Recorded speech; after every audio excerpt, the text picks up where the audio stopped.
Assalamualaikum.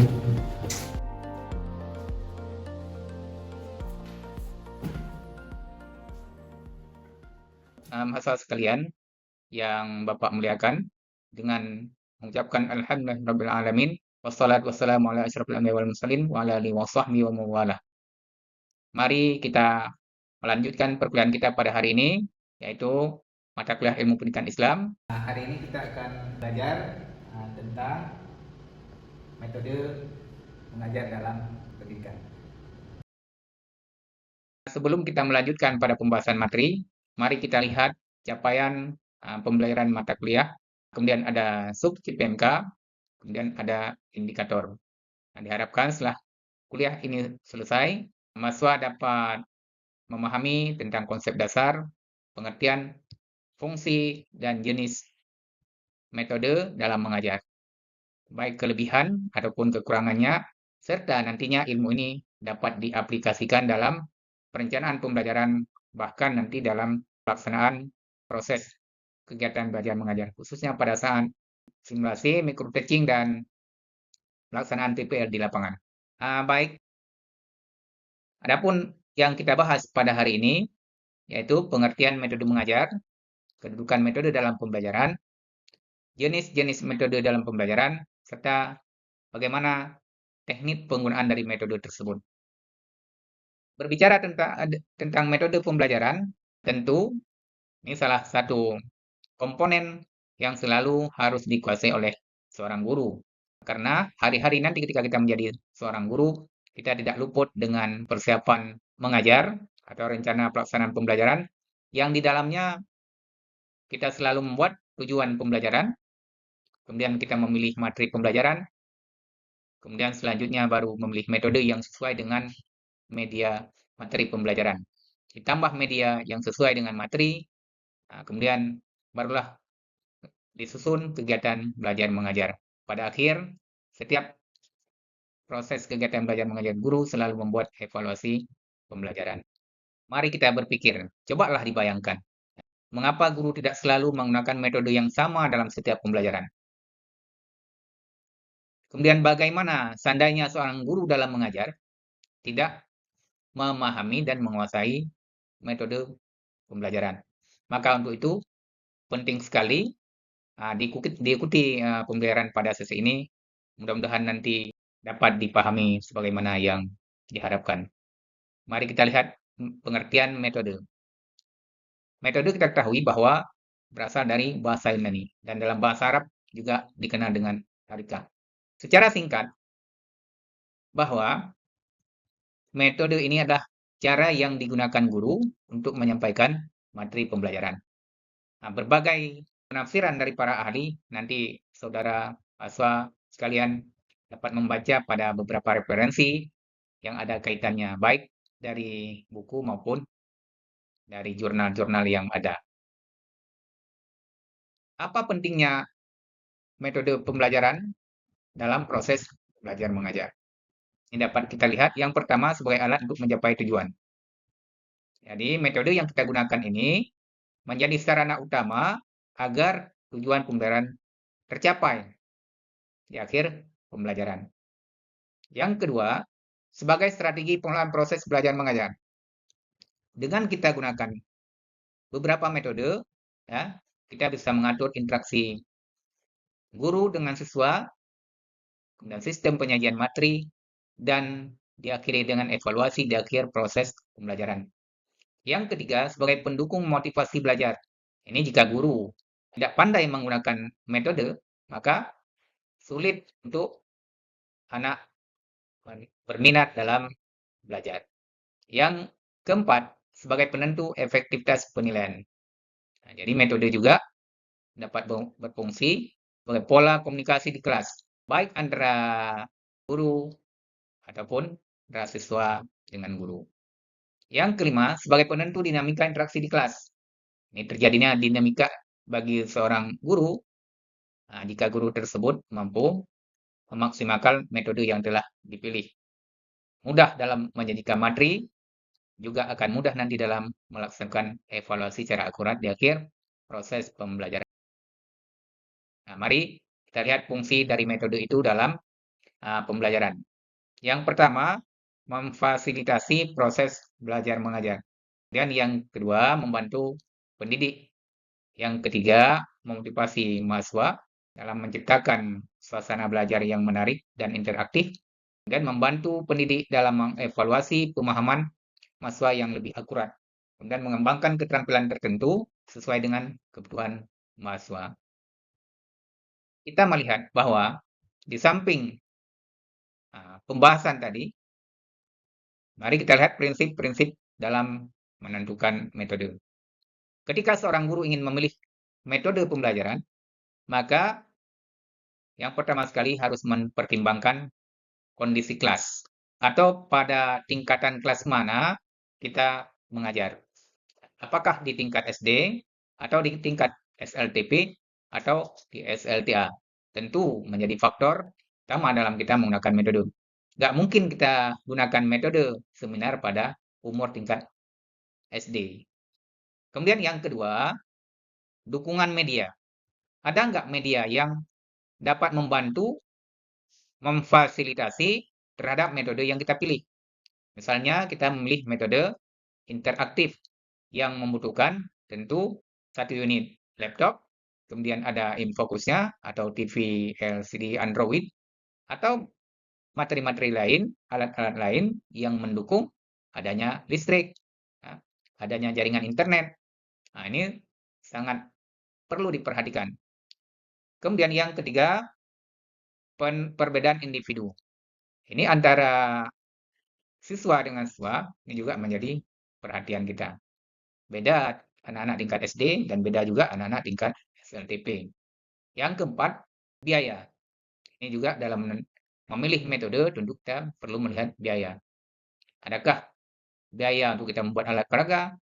Adakah media untuk kita buat media online? Dan sebagainya. Tentu ini menjadi perhatian kita selaku mahasiswa nanti dalam melaksanakan pembelajaran. Mari kita lihat jenis-jenis metode. Banyak sekali metode yang dapat kita pilih ketika kita melaksanakan pembelajaran.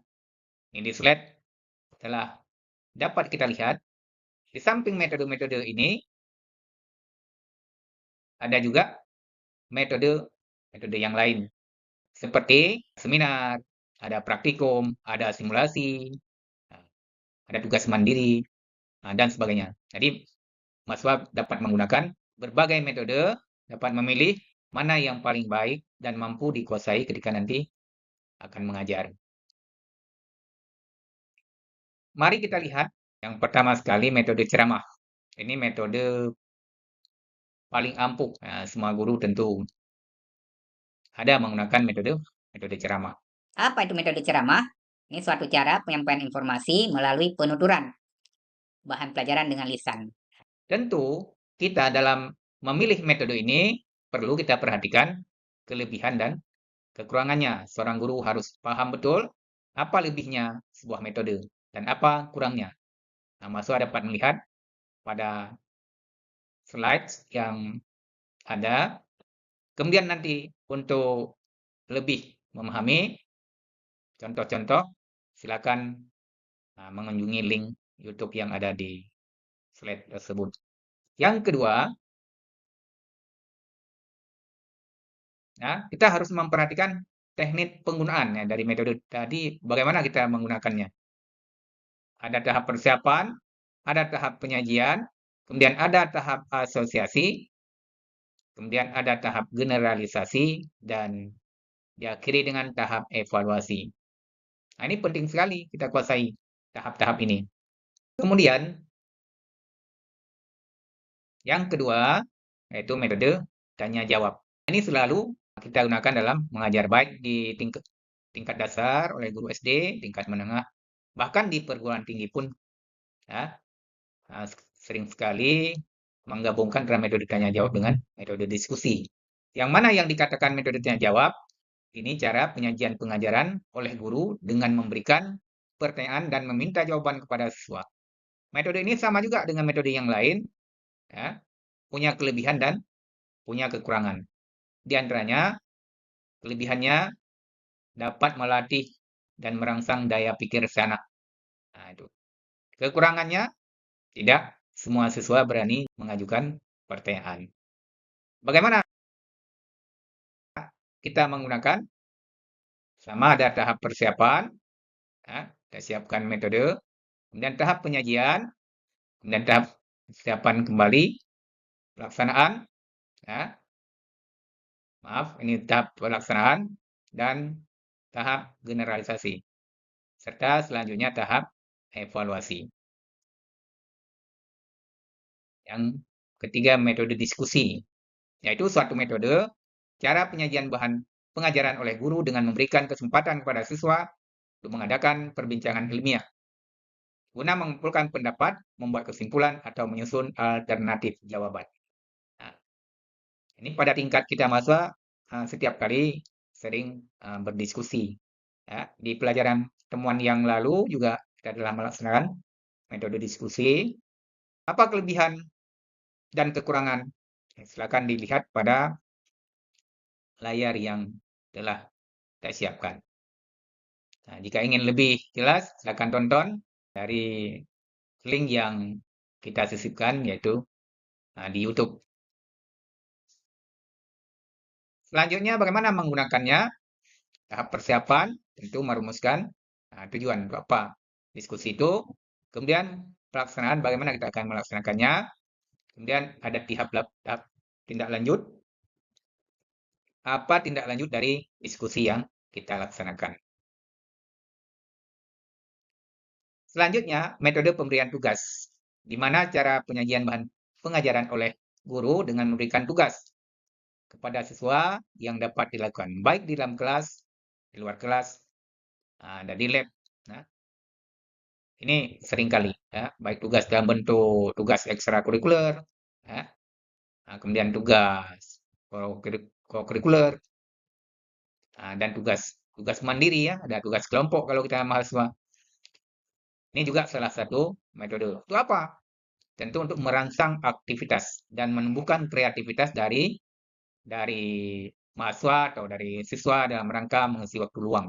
Dan tumbuh rasa tanggung jawab. Kemudian terbiasa belajar mandiri. Tentu juga punya kekurangan, ya, kita selaku guru atau calon guru sulit mengontrol tugas yang dikerjakan. Apakah dikerjakan sendiri atau mungkin copy paste. Apalagi di musim digital ini, tugas-tugas yang kita berikan hendaknya lebih bersifat pada analisis. Menganalisa apa yang ada di berbagai media tentang satu pokok bahasan. Jadi supaya mahasiswa, juga siswa, dia dapat mengeluarkan isi pikirannya sendiri dalam rangka menganalisa atau membuat tugas-tugas yang kita berikan. Bagaimana teknik penggunaannya? Ini tahap perencanaan, bagaimana metode lainnya, tahap pelaksanaan, dan tahap pelaporan. Lanjutnya, metode demonstrasi. Ini salah satu cara penyajian bahan pengajaran oleh guru dengan memperagakan bagaimana membuat, bagaimana mempraktekkan suatu benda, dan banyak contoh lain. Misalnya mempraktekkan bagaimana bertayamum, bagaimana berwudu. Apa kelebihan metode ini? Metode ini anak sangat mudah memahaminya, ya, dan anak sangat aktif. Anak timbul rasa ingin belajar. Kenapa? Karena metode yang digunakan oleh guru itu menarik, jelas, dan konkret, bisa dilihat langsung. Ya. Ini kelemahan metode ini, terkadang guru kurang menguasai. Seperti praktek mengkafani jenazah, atau praktek membayar zakat, ya, dan sebagainya. Ya, silakan nanti gunakan metode demonstrasi. Teknik penggunaannya selalu kita membuat perencanaan, baru kita laksanakan, kemudian baru kita tindak lanjut atau kita evaluasi terhadap pelaksanaan pembelajaran. Selanjutnya metode problem solving. Nah, ini cara penyajian bahan pengajaran oleh guru dengan merangsang anak berpikir secara sistematis dengan menghadapkan siswa pada beberapa masalah yang harus dipecahkan. Ini untuk mengasah ya, kemampuan si anak, kita sering menggunakan metode problem solving. Walaupun metode ini sering digunakan dalam matematika, tapi dalam pendidikan agama juga ya, sering kita gunakan pada masalah faraid misalnya, pembagian harta harta warisan dan banyak materi-materi lain yang bisa digunakan metode ini. Selanjutnya, metode bermain peran. Nah, ini metode ini melibatkan siswa untuk memerankan perilaku manusia dalam kaitannya dengan permasalahan sosial. Ini kita kalau dalam pembelajaran PAI sering kita gunakan misalnya dalam sejarah, ya, dalam sejarah Islam atau dalam akhlak, dalam adab makan, adab minum, dan sebagainya. Tentu memiliki kelebihan dan kekurangan. Selanjutnya, metode karya wisata. Metode ini merupakan cara penyajian bahan ajar oleh guru dengan membawa siswa secara langsung ke objek yang dipelajari, yang berada di luar kelas. Karya wisata ini pada foto kita lihat ya, seorang dosen membawa beberapa mahasiswa ke makam Malikus Saleh. Tentu penggunaan metode karya wisata ini ya, banyak sekali kekurangannya, membutuhkan biaya, kemudian koordinasi ke lapangan, kemudian membuat perencanaan. Lebih banyak kekurangan lah. Nah, tapi jika mampu dilaksanakan oleh seorang guru, ini mantap. Ya, karena bisa langsung ke lokasi. Nah, bisa sebagai refreshing juga sebagai menuntut ilmu. Teknik pelaksanaan untuk metode karya wisata sama seperti metode yang lain. Kita melakukan perencanaan, kemudian masa pelaksanaan, kemudian masa kembali. Kita harus tetapkan tujuan daripada wisata, kemudian rencana pembelajaran, apa yang didapatkan nanti di kunjungan wisata tersebut, kemudian menyiapkan berbagai hal dalam rangka pemberangkatan, pelaksanaan, kemudian setelah kembali, jadi ada kan diskusi tentang topik dari kegiatan karya wisata. Kemudian ditugaskan kepada siswa untuk menyusun laporan dan harus ada tindak lanjut dari hasil kegiatan karya wisata tersebut. Kemudian metode eksperimen. Metode ini merupakan cara mengajar dengan meminta siswa melakukan percobaan, di mana setiap hasil dari proses percobaan tersebut diamati oleh siswa, sementara guru memberikan arahan dan pengawasan. Nah, ini metode ini sekarang tingkat SLTA, jurusan IPA, mereka mempraktekkan bagaimana menguji produk halal. Bagi madrasah-madrasah yang sudah ada alat, seperti Madrasah Aliyah Negeri Insan Cendikia, mungkin sudah lengkap alatnya.